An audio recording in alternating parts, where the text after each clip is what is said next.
So once again, here we have the three pentatonic houses as they would appear in the key of C major or A minor. This house here, if we make this the root, would be the A minor pentatonic scale. If we make this the root, it's the C major pentatonic scale. This house here, if we make this the root, this would be the D minor pentatonic scale. All of this is the D minor pentatonic scale, or if we make this the root, this would be the F major pentatonic scale. This house here is the E minor pentatonic scale off this root, or if this is the root, that's a G major pentatonic scale. So if we're playing in a major key, we often use chords 1, 4, and 5. We use the three major chords. There's your 1, there's your 4, there's your 5. So if you're playing a 1 chord thing, so a C major, you can play that pentatonic scale over top of it. Then you go to a 4 chord, you can play that pentatonic scale over top of it. You go to the 5 chord, a G, you play this pentatonic scale over top of it. Back to the 1 chord, a C.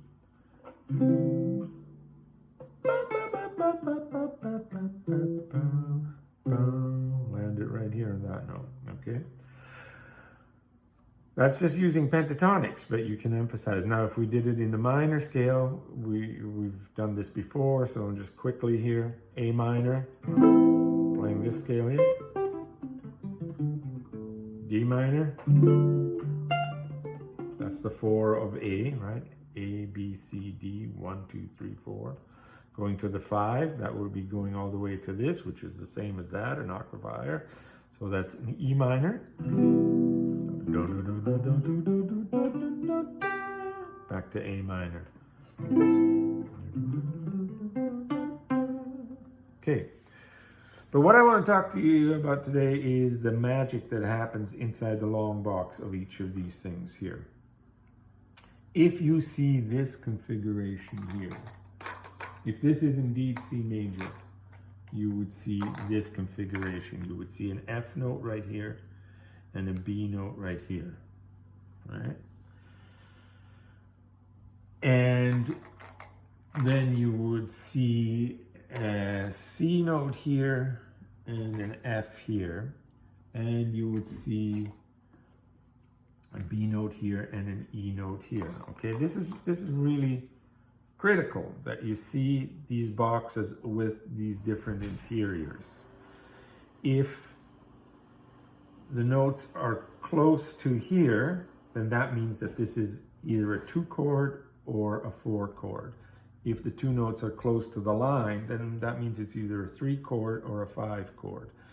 If you have the tritone angle here like this, then that means that you're dealing with the 6 chord or the 1 chord.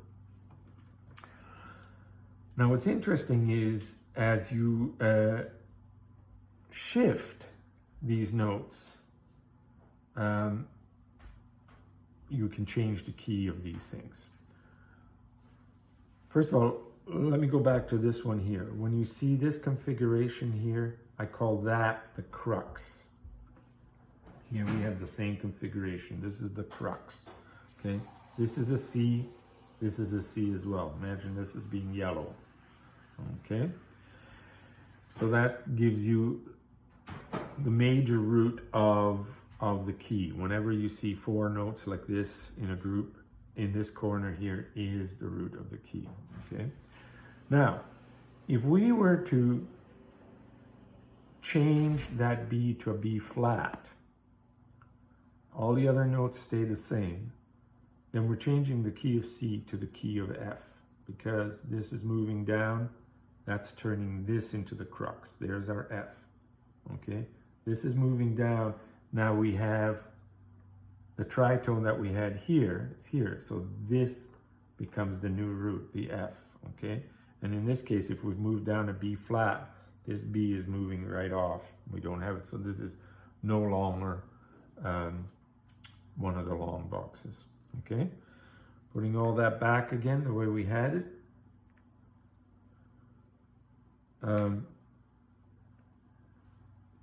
If instead of making the B flat, we make the F sharp, pushing that up, and that would get pushed over here.